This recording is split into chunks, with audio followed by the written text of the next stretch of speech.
할렐루야. 감사합니다. 오늘 고린도 후서 계속해서 5장에서 9장까지 너무나 귀한 말씀들이 있습니다. 그리스도인이라는 존재는 어떤 존재냐? 정체성, 그리고 사명, 주님께 받은 사명. 특별히 이 본문에는 우리가 누구인가? 새로운 피조물이에요. 또 그럼 무엇을 해야 되는가? 새로운 피조물. 화목해 하는 사역을 해야 된다. 어떻게 살아가야 되는가? 은혜에 붙들려 살아가야 된다. 명확하게 우리에게 보여주고 있습니다. 사도 바울은 자신의 사역을 변호하면서도 동시에 모든 그리스도인들이 살아야 할 삶의 원리를 우리에게 제시하고 있습니다. 그리고 그런 이론으로만 끝나는 것이 아니라 그의 삶을 통해서 그 제시한 그 원리대로 몸소 실천한 삶의 방식을 살아낸 주인공입니다. 오늘 5장 1절부터는 10절까지 우리의 육체를 땅에 있는 장막집이라고 불렀어요. 텐트. 여러분 캠핑 가면 텐트 치고 며칠 있잖아요. 그리고는 어떻게 해요? 집으로 와야죠. 집에. 시작.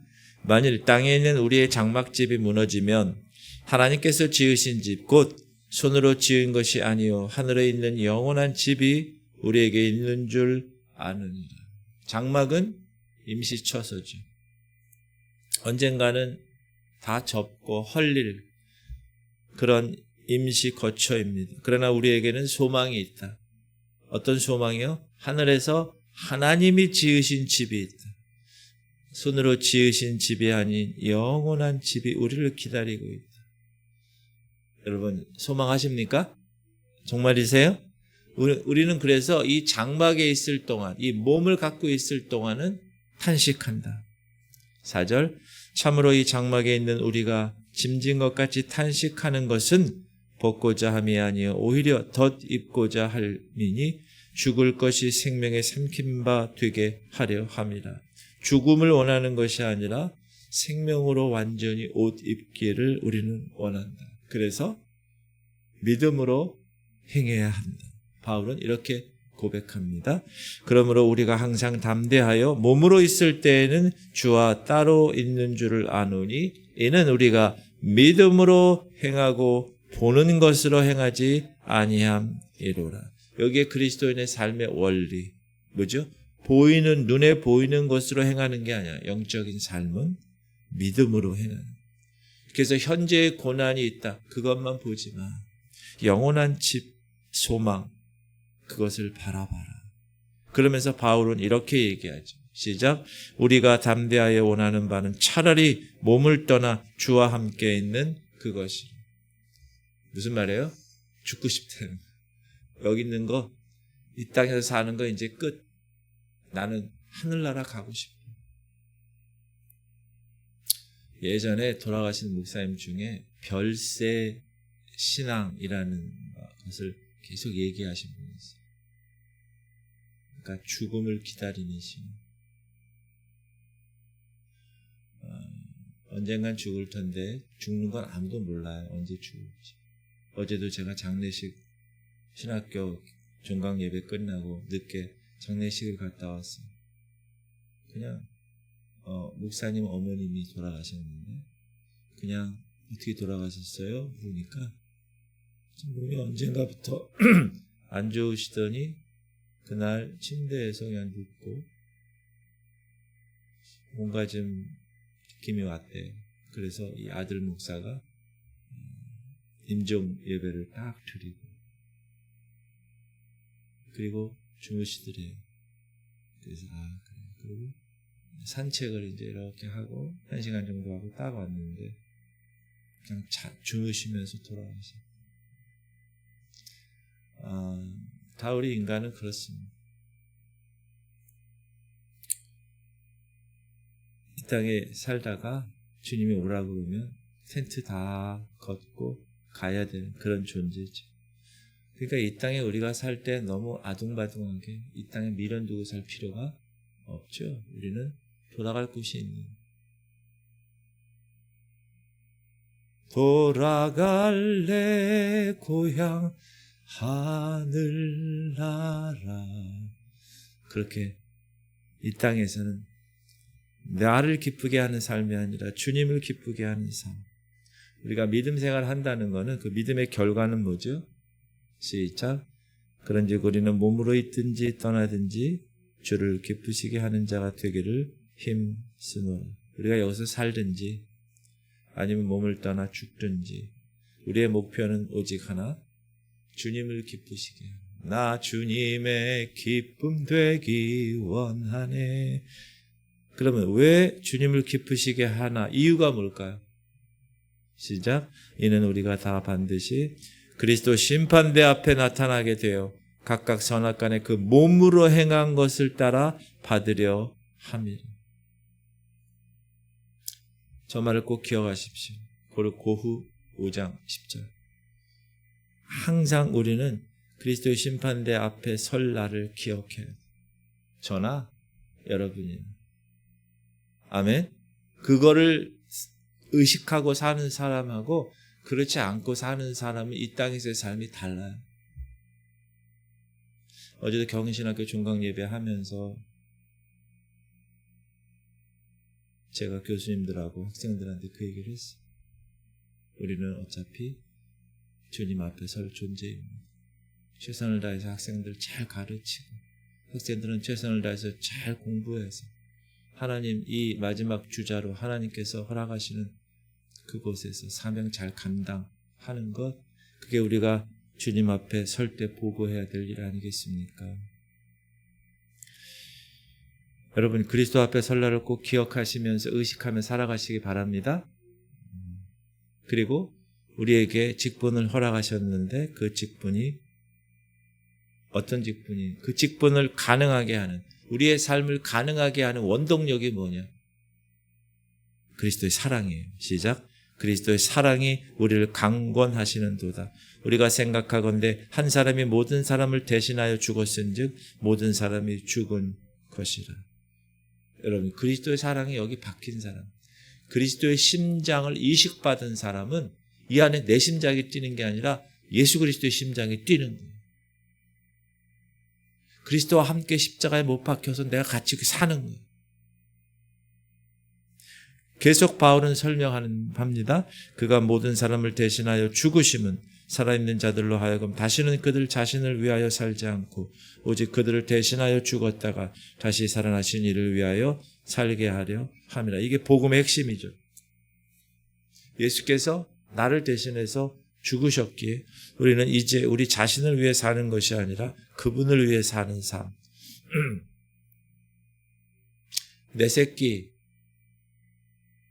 내 가족, 내 교회, 나에 속한 것을 위해서 사는 게 아니라 주님을 위해서, 그분을 위해서 사는 거예요. 왜? 그분이 생명을 우리에게 허락하십니다. 제가 요즘 무슨 생각이 드냐면 제가 나이가 들면서 그전에 몰랐는데 지금 생각해 보니까 우리 목사님들 지방회라고 있어요. 여기 인천 중앙 지방에 이제 59개에서 60교회로 이제 개척을 한 교회가 해서 하는데 그 교회 중앙 지방에서 제가 내년에 회장이 되거든요. 내가 이제 그런 위치에 오게 된 거예요. 제가 원하지 않았는데. 신학교에서도 그런 위치가 되게 된 거예요. 제가 어제 생각하고 요즘 계속 생각하면서 더 조심하고 나이가 들어서 받는 위치 이거 더 조심해야 되겠구나. 교만하지 않고 선한 영향력을 끼치고 말도 조심해야 되고 그렇게 해야 되겠구나. 어느 순간 그렇게 됐어요. 예전에는 위에 목사님들 많고 위에 교수님들 많고 제가 밑에서 막 이렇게 했는데 지금은 어느 순간 생각해 보니 그런 위치에 와 있더라고요. 더 조심하고 더 섬기기 위해서 하나님이 이렇게 허락하셨구나 라는 생각을 하면서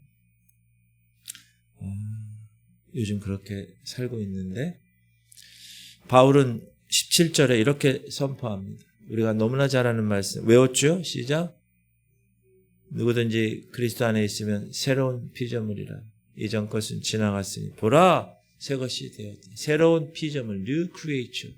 지금 이 몸은 바뀌는 거예요. 완전히 새 사람.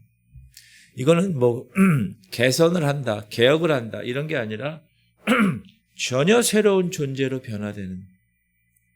옛사람은 죽고 새 사람이 태어나. 그래서 이전 것은 다 지나가고 새 것이 돼요. 그것을 보라는 거예요. 그리고 화목해 하는 직분을 우리에게 허락하셨습니다. 시작. 모든 것이 하나님께로부터 났으며 그가 그리스도로 말미암아 우리를 자기와 화목하게 하시고 또 우리에게 화목하게 하는 직분을 주셨어요. 화목해 하라신 주님의, 우리가 찬양하잖아요. 자, 먼저 하나님이 우리와 화목하게 되셨어요. 누구를 통해서? 예수님을 통해서. 죄로 인하여 하나님과 관계할 수 없고 화목할 수 없는 관계를 예수 그리스도 그분을 통해서 먼저 화목하게 하시고 원수되었던 우리를 자기 백성으로 삼아 주시고 그리고 이제는 우리에게 동일한 그 사명, 예수님에게 주신 그 사명을 우리에게 어떤 사명? 다른 사람과 하나님을 화목해 하는 그 직분을 우리에게 허락하셨다는 거예요. 교회. 아멘? 그걸 꼭 기억하셔야 돼요. 예수 믿고 그냥 천국 가는 그걸로 끝나는 게 아니라 우리는 가서 모든 족속으로 제자를 삼아 아버지 아들과 성령의 이름으로 세례를 주고 내가 내게 명령한 모든 것을 가르쳐 지키게 하는 사명, 화목케 하는 사명을 주셨다. 곧 하나님께서 그리스도 안에 계시사 세상을 자기와 화목하게 하시며 그들의 죄를 그들에게 돌리지 아니하시고 화목하게 하는 말씀을 우리에게 부탁하여. 여러분, 창조주가 피조물에게 부탁했다는 말 들어봤어요? 얼마나 귀한, 우리를 그렇게 존귀하게 여기시고 예수님을 자기 아들을 통하여서 화목케 한 우리에게 이제 화목하게 하는 직분을 허락하셨다. 그래서 목사가 존재하는 거예요. 그래서 성도가 존재하는 거예요. 바울은 자기의 정체성을 정확하게 이야기합니다. 그리스도의 대사, Christ Ambassador. 저는 순복음 출신이거든요. 순복음은 중학교 딱 올라가면 CA 중등부, CA 고등부, CA 대학부, CA 청년부, CA라고 Christ Ambassador, 그리스도의 대사. 대사가 뭐죠? 옛날에 김동건 아나운서가 우리나라에 있는 대사들 집에 가서 인터뷰하는 그런 프로그램이 있었어요. 저 어렸을 때. 대사는 그 나라를 대표해서 이 나라에서 그 나라를 대신하는 존재죠. 여러분은 그리스도의 대사래요. 그리스도의 나라, 하나님 나라의 삶을 이 땅에 와서 대표로 있는 사람들이에요. 믿습니까? 그게 우리의 정체성이에요. 그러므로 우리가 그리스도를 대신하여 사신이 돼요. 대사예요. 그리스도를 대신하여 사신이 돼요. 하나님이 우리를 통하여 너희를 권면하시는 것 같이 그리스도를 대신하여 간청하노니 너희는 하나님과 화목하라. 자, 예수 그리스도를 통해서 먼저 하나님과 우리가 화목하게 됐으니 우리는 이제 예수 그리스도로 세상에 화목하게 하는 거예요. 그리스도를 대신해서 사신이 되었으니. 하나님께서 우리를 통해 세상에 말씀하십니다. 그 메시지는 하나님과 화목하게 한 게 복음이죠. 근데 이 화목이 가능한 이유는 뭐죠? 예수님의 대속의 대신 속죄의 진리입니다. 하나님이 죄를 알지도 못하신 이를, 누구죠? 예수님을 우리를 대신하여 죄로 삼으신 것은, 그분은 죄인으로 완전히 우리의 모든 죄가 다 입혀져 가지고 죽었잖아요. 우리로 하여금 그 안에서 하나님의 의가 되게 하려 하십니다. 그래서 그 하나님의 의를 우리 인간의 의에게 계좌유치를 해주신 거예요. 그를 믿는 자마저. 아멘. 이게 대속의 진리입니다. 여러분 안에 하나님의 의가 있는 거예요. 믿습니까? 그걸 그렇게 살아야 되는 거예요. 이제 그걸 까먹으면 안 돼. 그래서 계속 우리 인간은 까먹거든요. 잊어버려. 그래서 계속 예배에 나와서 그걸 자꾸 듣고 다시 확인하고 자꾸 듣고 그게 신앙생활. 바울은 권면합니다. 진정한 사역자의 삶이 무엇인지 우리가 하나님과 함께 일하는 자로서 너희를 권하노니 하나님의 은혜를 헛되이 받지 말라. 이르시되 내가 은혜 베풀 때 너에게 듣고 구원의 날에 너를 도왔다 하셨으니 보라 지금은 은혜 받을 만한 때요 보라 지금은 구원의 날이로다. 하나님의 은혜를 헛되이 받지 마십시오. 은혜 받았다면 은혜 받은 자로 사세요. 그게 하나님이 원하시는 삶이에요. 왜 하나님이 은혜를 주셨어요? 은혜 받은 자로 살려고 주신 거예요. 근데 은혜 받았는데도 그렇게 삶을 살면 되지 않는다.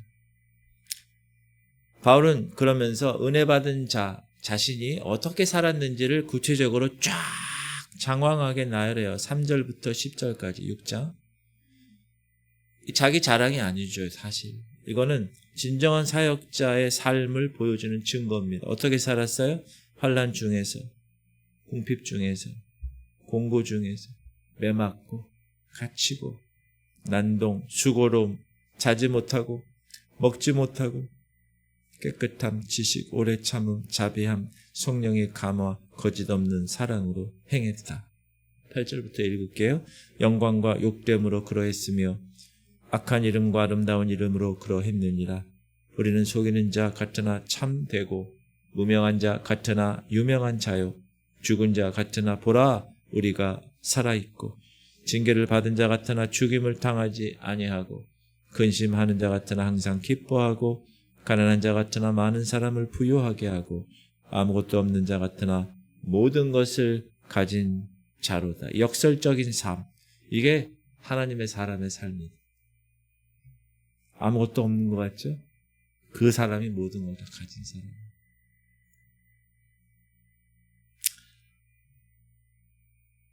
바울처럼 이렇게 정말 힘들고 어려운 고난의 삶을 살았지만 결국 하나님 앞에 쓰임받는 멋진 삶을 산 사람이 없는 것 같아요. 거의 예수님 수준으로 그렇게 사신 사람. 그러면서 바울은 경고합니다. 믿지 않는 자와 시작. 너희는 믿지 않는 자와 멍에를 함께 매지 말라. 의와 불법이 어찌 함께하며 빛과 어둠이 어찌 사귀며. 목사님 그러면 세상하고는 완전히 단절하고 머리 깎고 산에 올라가야 되나요? 그건 아니죠. 영적 정체성을 명확하게 이야기하는데 우리가 하나님의 성전이에요. 거룩하게 구별된 하나님의 성전이라는 것을 꼭 깨닫고 어떻게 살아야 된다. 구별. 여러분 거룩이라는 말 자체가 분리라는 separate. 분리. 세상과 분리된 거룩함을 온전히 이루어라. 시작. 그런즉 사랑하는 자들아 이 약속을 가진 우리는 하나님을 두려워하는 가운데 거룩함을 온전히 이루어 육과 영의 온갖 더러운 것에서 자신을 깨끗하게 하자. 거룩함을 온전히 이루어 하나님을 두려워하는 가운데 경외. 거룩은 단번에 이루어지는 것이 아니죠. 온전히 이루어져 가는 과정, 프로세스, 과정이에요. 평생에 걸친 성화의 여정입니다. 그래서 힘들어요. 왜? 세상이 가만두질 않아요. 계속해서 앞에 덫을 놓고 유혹하고. 아니 사람으로 온 예수님도 3번이나 유혹했는데 육신의 정욕과 그렇죠? 먹는 거, 안목의 정욕과 보는 거, 이생의 자랑 3가지를 사단이 유혹했어요. 예수님에게. 우리는 밥이죠. 예수님 없습니다. 그것을 이겨내는 평생의 성화의 여정이 지금 우리가 살고 있는 여정입니다. 7장에서 바울은 자신의 이전 편지가 고린도 교회에 영향을 미쳤다는 것, 고린도 전서 얘기하는 거죠. 그 편지가 그들을 근심하게 했지만 10절 시작. 하나님의 뜻대로 하는 근심은 후회할 것이 없는 구원에 이르게 하는 회개를 이루는 것이요 세상 근심은 사망을 이루는 것이라. 진정한 회개에 대해서 얘기하죠. 하나님 뜻대로 하는 근심에서 나오는 거예요. 하나님 뜻대로 하는 근심이 있는 사람은 회개를 할 수밖에 없어요. 자꾸 보이는 거예요. 세상 근심은 사망을 이루지만 하나님 뜻대로 하는 근심은 회개하기 때문에 생명으로 인도합니다. 그래서 무의미 모욕한 자는 어떻게 해요? 계속 발을 닦아야 돼. 매일 회개해야 돼요. 그래야 하나님과 뭐라 그래요? 내가 너와 상관이 없어 만약에 안 닦으면. 회개하지 않으면 상관이 없다는 건 뭐죠? 천국에 못 들어간다는 거죠. 예수님 천국에 계십니다. 그리고 8장에서는 아름다운 구제, 은혜로운 구제에 관한 이 마게도냐 교회들의 아름다운 헌신을 이야기합니다. 환난의 많은 시련 가운데서 그들의 넘치는 기쁨과 극심한 가난이 그들의 풍성한 연보를 넘치도록 하게 하였느니라. 놀랍게도 그들은 힘대로 할 뿐 아니라 힘에 지나도록 자원했다고 나와요. 가난했지만 기쁨이 넘쳤고 시련 중에 있었지만 풍성하게 드렸어요. 우리가 지난주 5주차 때 개척교회 자금을 위해서 강당교류를 했잖아요. 그 헌금은 그 액수에 관계없이 여러분의 마음으로 정말 이 땅에 하나님의 교회를 개척하는데 벽돌 하나가 쓰임받는, 2개가 쓰임받는 그런 마음으로 자원해서 여러분이 헌금을 하셨을 거예요. 하나님 나라의 보화로 쌓아 하나님이 기억하실 것입니다. 얼마나 아름다운 일인가. 왜 그렇게 할 수 있습니까? 그리스도의 은혜 때문에 그렇게 할 수 있죠. 9절 우리 주 예수 그리스도의 은혜를 너희가 알거니와 부요하신 이로써 너희를 위하여 가난하게 되심은 그의 가난함으로 말미암아 너희를 부요하게 하려 하심이라. 그리스도께서 먼저 우리에게 자기 자신을 내어주셨어요. 먼저 부요하신 분이 가난하게 되셨어요. 그게 구제의 동기입니다. 모든 은혜로운 행위의 원천이 구제예요. 서로. 그리고 균등하게 하려고 구제를 원리를 설명하죠. 14절 이제 너희의 넉넉한 것으로 그들의 부족한 것을 보충함은 후에 그들의 넉넉한 것으로 너희의 부족한 것을 보충하여 균등하게 하려 함이라. 교회는 서로 돕는 공동체입니다. 우리가 언제 가난하게 될 줄 몰라요. 그렇지 않습니까, 여러분? 그러기서 우리가 넉넉할 때 부족한 것을 돕는 거죠.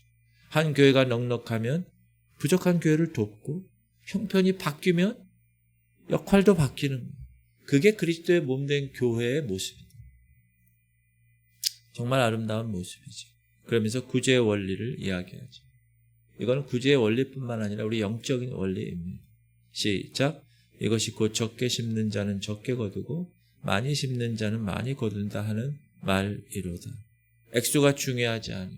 시작. 각각 그 마음에 정한 대로 할 것이요 인색함으로나 억지로 하지 말지니 하나님은 즐겨내는 자를 사랑하시느니.